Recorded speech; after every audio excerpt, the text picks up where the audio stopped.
Hey guys, how's it going? It's been a while since I did a video, and got some free time, so I thought I'd come out here, and I've got another tomahawk to review. Seems to be kind of my favorite topic as of late.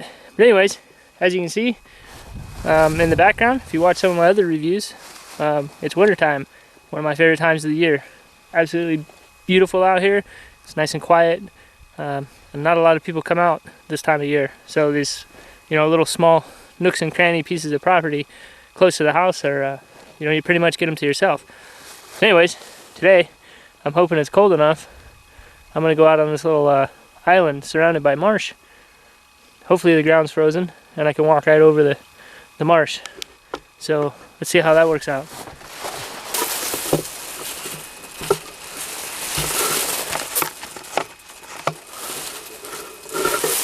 Yeah, this stuff's kind of deep.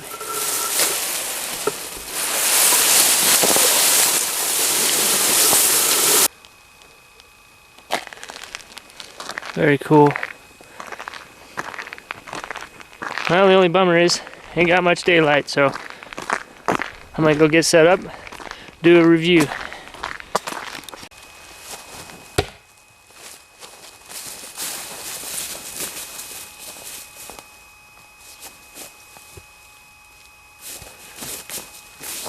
Wow, that's some penetration. This here is the Norse Hawk, made by Cold Steel. And just so you guys don't think I'm some kind of paid sponsor for Cold Steel, I'm definitely not. Just kind of enjoyed buying these and dressing them up a little bit.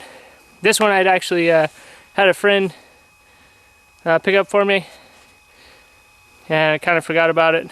So anyways, recently I went down there and it was waiting for me. So thought I'd do a little review on it. Now this is a little bit different design, but I still think it's got some good application for a for a woodsman or a hunter, hiker, whatever, the bushcraft thing. But it's basically pretty much same as the others. Got a 22-inch American hickory handle. It's 1055 carbon steel. The blade's tempered, and the head not so much. Differentially treated like the others. But once you take a look at that blade profile, fairly heavy hawk. I think the head itself is like 14 ounces. I think a lot of that weight is in the eye itself. And again, that blade profile, unlike some of the others that have a little more wedge shape, this guy, the blade goes almost all the way into the eye. So probably not going to be a very good splitter. Not that I don't feel tomahawks are great splitters anyways, but I mean, they do get the job done. This one, we'll just have to see how it goes. As you can see, I already dressed it up a little bit. Took the paint off and put some bluing on it, just a light coat of bluing, and reshape it in the edge. So, I mean, it's not out of the box. I am going to say this: I was very disappointed with this tomahawk as I purchased it. For one, that's how high up the head went on the handle. And usually with the other ones, you got about 1.5 inches of flare. So, you got some room to grow. As you wear the head in and it slides up, if you taper it properly, it'll slide up, you'll get more use out of the handle that way. This one, I don't have a lot of room to go. Not a big deal, but I was a little bit disappointed in that. This is the, maybe the 7th or 8th one I've had. Purchased a couple for as gifts for friends, and for the most part they've been okay. I mean, pretty decent, usable in the purchase form. This one, however, man, this must have been a Friday job, and I should have videoed it. I didn't think to, and I apologize for that. But the edge itself was terrible. Very steeply ground at the very tip of the blade. And it wasn't ground evenly. There was a big fold over, lots of burrs on it. I mean, like I said, it must have been a Friday or a Monday build. But other than that, clean it up a little bit. Still comes out like all the rest, And really, I guess I'm not too disappointed in it, because as you've seen most of them, you got to do a little bit of work to them anyways. That's why they're at the price point that they're at. So, not making excuses for Cold Steel. I mean, I don't really care. I still think they're a good good product for the, or good value for the money. So let's run this guy through its paces. Let's see, did I give out all the specs? Overall length is 22 inches. Oh, it has a 4-inch blade, and you can see that the blade is quite a bit different from, say, the Frontier Hawk, or, you know, I mean, there's a lot more there, and that's why I got it. I kind of wanted to see, you know, how would that work. The other thing is, as you notice when I threw it, you know, instead of sticking it this way, try to get it to stick with the tip of the blade, and you know, she stuck in a good 1.5 inches. Dead standing tree. It does stick pretty good, and that is kind of nice. You got this whole rotation. You know, anywhere in this rotation, this thing's going to stick in the tree. So, you know, if you're into throwing, pretty decent. It is a little on the heavy side. If I was going to throw these a lot, I might even think about taking some of this eye down a little bit, just to get rid of some of the weight. You know, this is almost as heavy as a Spike Hawk. You know, which there's a lot of mass out there. Whatever, hey, personal preference. Anyways, I'm going to try and make this video shorter than some of my other ones, so I'm going to quit talking now. I'm going to go get some wood set up, and I'm going to run this through the paces and show you guys what I think of it. And there you go. Alright, so I'm walking to another place I know where there's some good lay down pine, and out there in that swamp, that's probably your best food source. Tullweed, bulrush, whatever you want to call it. You can eat the roots off of that, the shoots, tubers, whatever you want to call them. High in starch, and you know, a good source of food. The only problem is that marsh is frozen solid. I mean, it's like concrete. Obviously, it's 15 degrees out here, so you're going to expend more calories trying to get to any food than you will actually pull up out of the ground.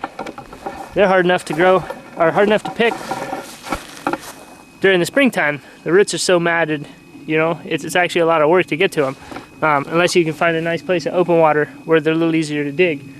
That's like just a bog. Anyways, so wintertime, and you know, a lot of the green edibles aren't out. I mean, they're gone. But there's still a lot out here, and that's why I love the state that I live in, because there's always something, just like any other place. But anyways, what we got here is these are wild rose, and they grow all over the place in this area, and it's a really usable plant. They grow in these shoots here, as you can see. And when these dry, they will get really hard, and they make pretty good arrows. And of course, you've got these, which are, I'm sure you recognize that, it's a rose hip, and frozen, seedy, but still pretty decent. And you know, late in the fall, you can come out here and they're all over the place. I like to wait, because it seems after they freeze, they get really sweet, and to my taste, it's a cross between apple and a tomato. They're actually really good. You can put them in a stew. You can dry them. You can make tea out of them. If you find the bigger ones, you can actually split them open and get the hairs and the seeds out of there, and they're pretty tasty. But like I said, I like to wait till they're frozen, a little sweeter. And they're actually really sweet. A little crunchy because of the seeds and the frozen bugs that are in them, but you know, not too bad. Anyways, alright, back to tomahawk review. Alright, so I found this big old blown down tree, and let's just see how this guy's gonna do chopping.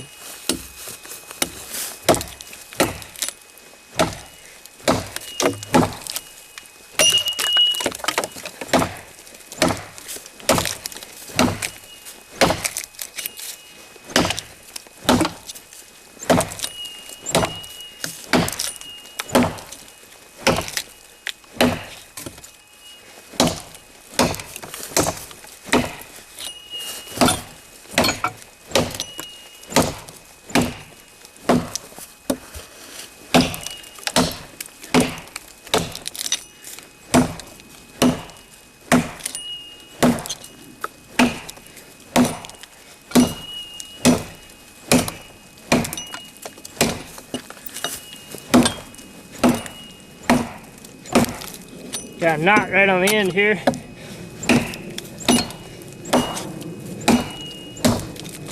And this one's going to fight me all the way to the end. Now some people say a tomahawk's too light to chop. I'd like to disagree with them.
Cold Steel Norse Hawk. Just as useful, utility-wise, as the others. Alright, let's find something else to do. Alright guys, so if you guys watch any of my other videos, every knife and every tomahawk that I've reviewed, I kind of hold it up to two standards. Should be able to process light wood for you know, doing the things that you need to do. You know, be it making a fire, making a shelter, you know, etc., etc. The other thing I think is that it should be able to, you should be able to use the implement to create a fire. Okay, so now things have changed. It's winter time, and if you've watched my other videos, you also might have picked up that I like to use, you know, natural substances to make the fire when I'm demonstrating this. You know, the whole point of this, you know, of me doing these reviews is kind of showing this as a camp tool or a survival tool. So I guess I don't want to cheat and use, you know, what I brought with me, you know, prepared substances from home. I want to use what's out here in the wilds. And most of the time you see me use things, you know, everything from, let's see, I've used some old man beard, or my favorite is just dried grass. I mean, stuff works great. Rough it up, you know, make the fibers thinned out so they catch a good spark and make a fire. The problem is, as you can see, everything's got a lot of frost on it. We've had snow, we've had rain, you know, everything's pretty much wet. So you're gonna have to be kind of creative. So what I'm gonna try and do today is use this. Now, this is a bull thistle, or a thistle plant, okay? And it's still standing, and there's still lots of frost on it. But what I'm gonna try and show you today is that not only can you dig it up and eat the root, well, I'm not gonna show you that, but this plant is very useful. You can dig it up, you can eat the root, and also during the green season, you can actually eat the leaves and some of the green parts of the plant. Kind of a lot of work for, you know, very little energy, but in any case, this plant's also going to help us out today making a fire. So what I'm going to do is gather some of this up. We'll take it over where I'm going to make a fire, and hopefully we'll make it work. Whoops. And of course, use the tomahawk to harvest it.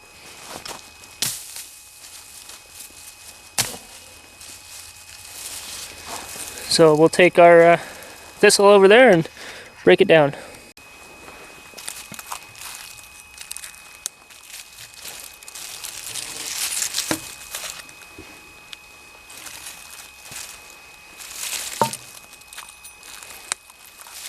Now see, these are sealed pretty good.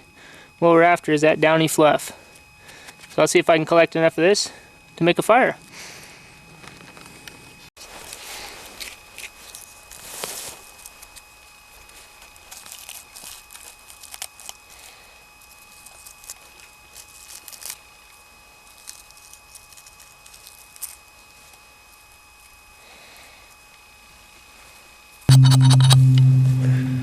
Pine pitch.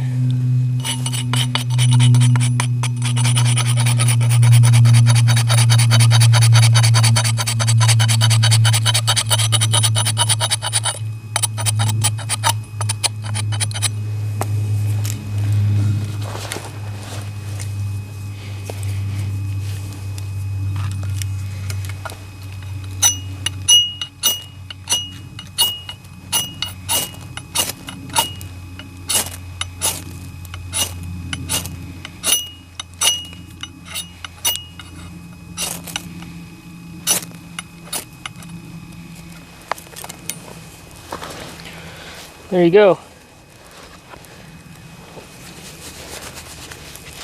So you use the fuzz to catch the spark, and then you scrape some of this pine pitch on there, powderize it, and that'll actually give you your flame. So even when the conditions aren't great, just gotta improvise and look around.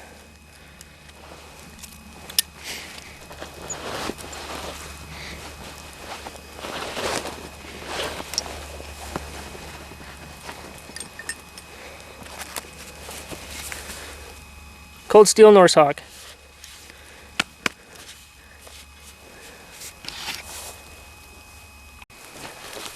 Alright guys, so today we talked about the Cold Steel Norse Hawk. Another tomahawk, another cold steel tomahawk, and you know, I'm really enjoying these things. If you see my other videos, you know there's a load of other uses that these things can be used for. And I guess that's why I've been doing so many reviews on them. I bought my first one, and I was really surprised in what it could do, its capabilities. You know, the lightweightness of the head, the length of the handle. You know, pretty lightweight pack tool, very handy. And you know, by no means is it the ultimate survival tool. You know, obviously if you're in the jungle, you're gonna want a machete or something more along that lines. If you're way up north, you know, where you need a big sustained fire, you know, maybe Alaska, you know, a bigger axe might come in handy, you know. But for in the in-between, I guess, which is kind of where I live, you know, we have a lot of scrub brush and a lot of pine forests and things like that. We also have a pretty heavy swing in temperatures, you know, 100 degrees in the summer, you know, in a hot summer, and you know, negative temperatures in the winter. And for me, I like to the diversity of this tool.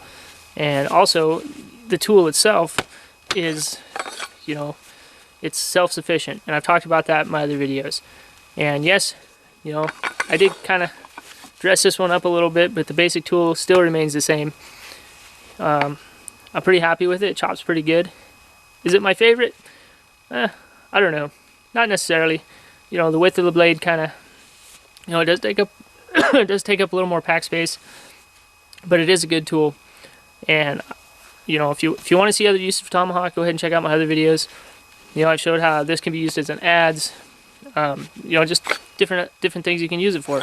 And I don't want to keep covering the same things in these videos because it makes them really long.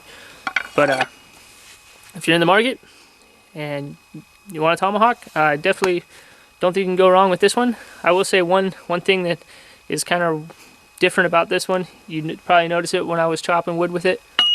It sings to you, and you'll either like it or you won't. I think if you wrap it with some fur, maybe you could probably cut that noise down. That's my only real nitpick with this guy. It doesn't have a hammer face on it. You know, this so kind of cuts its usefulness down a little bit. But you know, as far as chopping and cutting, I think it does really well. And there you go. Don't claim to be an expert. Not trying to be. Just you know, showing what I know and showing the use of these tools the way I use them, and I'm really happy with them. And you know, I don't know how many more of these tomahawk videos I can do. There's definitely some more expensive ones out there, and I don't know if they're worth the extra price, but you know, we'll see. The other thought I'm entertaining is I do have some coal, and I've got an anvil and a bunch of hammers, and you know, it's winter time, so I got some time to kill. So I might actually come up with my own design. I've certainly tested a number of designs to kind of have an idea in my head, you know, what I think the ultimate tomahawk would be. And we'll see what happens. Anyways, hope you enjoyed it. Leave a comment, questions, you know, constructive criticism is always welcome. And have fun, enjoy, and practice your skills. See ya.